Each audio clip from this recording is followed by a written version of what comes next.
ನಮ್ಮ ಜೊತೆ ಸಿಎಂ ಕಾನೂನು ಸಲಹೆಗಾರ KS ಪೊನ್ನಣ್ಣ ಅವರಿದ್ದಾರೆ. ಸರ್, ಇವತ್ತು ಸಿಎಂ ವಿರುದ್ಧ ಪ್ರಾಸಿಕ್ಯೂಷನ್ ವಿಚಾರವಾಗಿ ಎರಡನೇ ಹಂತದ ವಿಚಾರಣೆ ನಡೀತಿದೆ. ಹೈಕೋರ್ಟ್ನಲ್ಲಿ ಇವತ್ತು ಏನೆಲ್ಲ ಆಗ್ಬೋದು ಸರ್?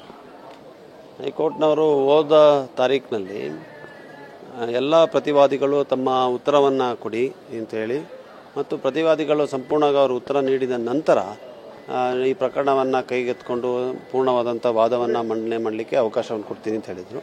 ಇವತ್ತು ಪ್ರತಿವಾದಿಗಳು 3 ಮತ್ತು 4 ಅವರು ಉತ್ತರವನ್ನು ನೀಡಿದ್ದಾರೆ. ಪ್ರತಿಯನ್ನು ಕೂಡ ಮುಖ್ಯಮಂತ್ರಿಗಳ ವಕೀಲರಿಗೆ ಕೊಟ್ಟಿದ್ದಾರೆ.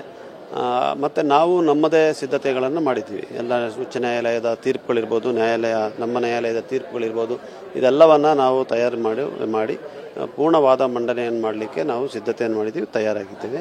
ಪ್ರತಿವಾದಿಗಳು ಇನ್ನೂ ಉತ್ತರವನ್ನು ಕೊಟ್ಟಿಲ್ಲ ಅಂತ ಹೇಳೋ ಕಾರಣಕ್ಕೆ ನ್ಯಾಯಾಲಯ ಯಾವ ಥರ ತೀರ್ಮಾನ ತಗೊಳ್ತಾರೆ ಕಾದು ನೋಡಬೇಕಾಗುತ್ತೆ, ನಾವು ಹೇಳೋಕ್ಕಾಗೋದಿಲ್ಲ ಅದು. ಮತ್ತು ಮಾನ್ಯ ರಾಜ್ಯಪಾಲರು ಕೂಡ ಉತ್ತರವನ್ನು ಕೊಟ್ಟಿಲ್ಲ. ಆದರೆ ಅದು ರಾಜ್ಯಪಾಲರು ಅವರೊಂದು ಸಾಂವಿಧಾನಿಕ ಹುದ್ದೆಯನ್ನು ಅಲಂಕರಿಸಿರೋದ್ರಿಂದ ಅವರು ನೀಡಬೇಕಾಗಿಲ್ಲ, ಉತ್ತರವನ್ನು ನೀಡಬೇಕಾಗಿಲ್ಲ. ಅದೇ ರೀತಿ ವಾದವನ್ನು ಮಾಡ್ಬೋದು. ಮತ್ತು ಪ್ರತಿವಾದಿಗಳು ಯಾರು ಕೂಡ ಅವರು ರಿಟ್ ಪ್ರೊಸೀಡಿಂಗ್ಸ್ ಆಗಿರೋದ್ರಿಂದ ಅವರು ಆಯ್ಕೆ ಮಾಡ್ಕೋಬೋದು, ನಾವು ಉತ್ತರವನ್ನು ಕೊಡಬೇಕಾ ಕೊಡಬಾರ್ದು ಅಂಥೇಳಿ. ಕೋರ್ಟು ರಿಟ್ಟನ್ನು ಜಾರಿ ಮಾಡುವಂಥ ನ್ಯಾಯಾಲಯ, ಉಚ್ಚ ನ್ಯಾಯಾಲಯ, it's a court of record. ಅದು ದಾಖಲೆಗಳ ಆಧಾರದ ಮೇಲೆ ತೀರ್ಮಾನವನ್ನು ಮಾಡುವಂಥ ಅಧಿಕಾರ ಸಂವಿಧಾನದಲ್ಲಿ ಅದಕ್ಕಿದೆ, ಆ ನ್ಯಾಯಾಲಯಕ್ಕೆ. ಅದರಿಂದ ಕೋರ್ಟು ತೀರ್ಮಾನ ಮಾಡಲಿಕ್ಕೆ ಸಮರ್ಥವಾಗಿದೆ. ನಾವು ವಾದ ಮಂಡನೆ ಮಾಡಲಿಕ್ಕೆ ತಯಾರಾಗಿದ್ದೀವಿ. ಮುಂದಿನ ತೀರ್ಮಾನಗಳು ಯಾವ ಥರ ನ್ಯಾಯಾಲಯ ತಗೊಳ್ತದೆ ಅಂತ ನಾವು ಕಾದು ನೋಡ್ಬೋದು. ಸರ್, ಇವತ್ತಿನ ವಿಚಾರಣೆ ಬಹಳ ಮಹತ್ವ ಪಡೆದುಕೊಂಡಿದೆ ಸರ್. ಇವತ್ತಿನ ವಿಚಾರಣೆ ವೇಳೆ ಯಾವೆಲ್ಲ ಅಂಶವನ್ನು ಉಲ್ಲೇಖ ಮಾಡ್ಬೋದು ಸರ್ ಕೋರ್ಟ್ನಲ್ಲಿ? ನಾವು ಎಲ್ಲ ವಿಚಾರಗಳನ್ನು ಉಲ್ಲೇಖ ಮಾಡ್ತೀವಿ. ಭಾಳ ಮುಖ್ಯವಾಗಿ ಇವತ್ತು ನಮ್ಮ ಮುಂದೆ ಇರುವಂಥ ವಾಸ್ತವಾಂಶ ಏನಿದೆ, ಫ್ಯಾಕ್ಟ್ಸ್ ಆಫ್ ದ ಕೇಸ್ ಏನಿದೆಯಲ್ಲ, ಅದರಲ್ಲಿ ಪೂರ್ಣವಾಗಿ ಎಲ್ಲ ವಿಚಾರಗಳನ್ನು ನಾವು ಒಪ್ಪಿಕೊಂಡ್ರೂ ಕೂಡ ಪ್ರಿವೆನ್ಷನ್ ಆಫ್ ಕರಪ್ಷನ್ ಆ್ಯಕ್ಟ್ನಲ್ಲಿರ್ಬೋದು, IPC-ನಲ್ಲಿರ್ಬೋದು ಯಾವುದೇ ರೀತಿಯಾದಂಥ ಅಪರಾಧವನ್ನು ಎಸಗಿದ್ದಾರೆ ಸಿದ್ದರಾಮಯ್ಯನವರು ಅಂತ ಕಾಣೋದಿಲ್ಲ. ಅದರಿಂದ ಇಂಥ ಸಂದರ್ಭ ಇದ್ದಾಗ ಯಾವ ರೀತಿ ಇವರು ಪೂರ್ವ ಅನುಮತಿಯನ್ನು ಕೊಟ್ಟಿದ್ದಾರೆ ಮತ್ತು ಅಭಿಯೋಜನೆಯನ್ನು ನೀಡಿದ್ದಾರೆ ಅಂತ ಹೇಳುವಂಥ ಪ್ರಶ್ನೆ ಭಾಳ ಮೂಲವಾದಂಥ ಪ್ರಶ್ನೆ. ಮತ್ತು ಮುಖ್ಯವಾಗಿ ಯಾವುದೇ ಅಧಿಕಾರವನ್ನು ಒಬ್ಬ ಅಧಿಕಾರಿ ಇರ್ಬೋದು, ರಾಜ್ಯಪಾಲರಿರ್ಬೋದು, ನ್ಯಾಯಾಲಯ ಇರ್ಬೋದು, ಅದನ್ನು ಚಲಾಯಿಸಬೇಕಾದಂದರೆ ಆ ಅಧಿಕಾರ ಒಂದು ಕಾನೂನಿನಿಂದ ಬರ್ತದೆ. It flows from a statute, it flows from a law, flows from the constitution, ಈ ರೀತಿ ಇರ್ತದೆ.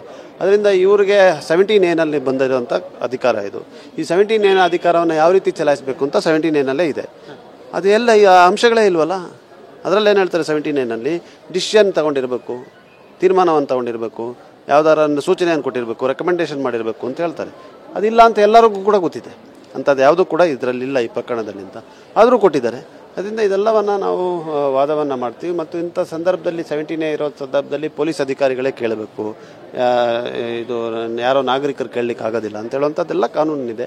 ಇದೆಲ್ಲವನ್ನು ಪ್ರತಿಪಾದನೆ ಮಾಡ್ತೀವಿ. 218 ಕೂಡ ಉಲ್ಲೇಖವನ್ನು ಮಾಡಿ ಯಾವ ರೀತಿ ಸ್ಯಾಂಕ್ಷನ್ ಕೊಡುವಂಥದ್ದು ಕೂಡ ಯಾವ ರೀತಿ ಜುಡಿಷಿಯಲ್ ಮೈಂಡ್ ಎಕ್ಸಸೈಸ್ ಮಾಡಬೇಕು, ಅಬ್ಜೆಕ್ಟಿವ್ ಅಸೆಸ್ಮೆಂಟ್ ಮಾಡಬೇಕು, ಅದಕ್ಕೆ ಯಾವ ಕಾಂಪಿಟೆಂಟ್ ಅಥಾರಿಟಿ ಇದ್ದಾರೆ, ಇದೆಲ್ಲವೂ ಕೂಡ ತೀರ್ಪುಗಳ ಜೊತೆ, ಸರ್ವೋಚ್ಚ ನ್ಯಾಯಾಲಯದ ತೀರ್ಪಿನ ಜೊತೆ ಕಾನೂನು ಮತ್ತು ನಮ್ಮ ಫ್ಯಾಕ್ಟ್ಸ್ನ ಇಟ್ಟು ನಮ್ಮ ವಾದವನ್ನು ಮಾಡ್ತೀವಿ. ಸರ್, ಕೊನೆ ಪ್ರಶ್ನೆ, ಇನ್ ಕೇಸ್ ಒಂದು ವೇಳೆ ರಾಜ್ಯಪಾಲರ ತೀರ್ಮಾನ ಅಥವಾ ನಿರ್ಧಾರವನ್ನು ಹೈಕೋರ್ಟ್ ಎತ್ತಿ ಹಿಡಿದ್ರೆ ಮುಂದಿನ ನಡೆ ಏನು ಸರ್?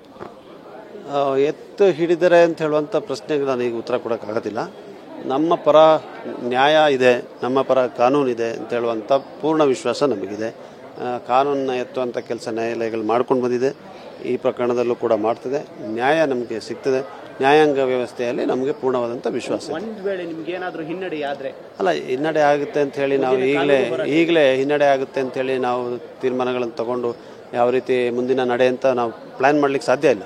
ಅದರಿಂದ ಯಾಕಂದರೆ ನಾವು ಇವತ್ತು ಸಂಪೂರ್ಣವಾಗಿ ನಮ್ಮ ಫೋಕಸ್ ಯಾವ ರೀತಿ ನ್ಯಾಯಾಲಯದ ಮುಂದೆ ವಾದವನ್ನು ಮಾಡಬೇಕು ಅಂತ ನಾವು ಈಗ ನೋಡಿದಾಗ, ಈ ಪ್ರಕರಣವನ್ನು ಗಮನಿಸಿ ಮತ್ತು ಕಾನೂನನ್ನು ನೋಡಿ ಮತ್ತು ತೀರ್ಪುಗಳನ್ನು ನೋಡಿದಾಗ ಯಾವ ಕಾರಣಕ್ಕೂ ಕೂಡ ನಮಗೆ ಇದರಲ್ಲಿ ಹಿನ್ನಡೆ ಆಗೋದಿಲ್ಲ ಅಂತೇಳೋ ವಿಶ್ವಾಸ ಇದೆ. ಇದಿಷ್ಟು ಪೊನ್ನಣ್ಣ ಅವರು ಹೇಳಿದ್ದು. ಮತ್ತು ಕ್ಯಾಮ್ರಾ ಪರ್ಸನ್ ಸುಶೀಲ್ ಜೊತೆ ಈರಣ್ಣ ಬಸವ, TV9 ಬೆಂಗಳೂರು.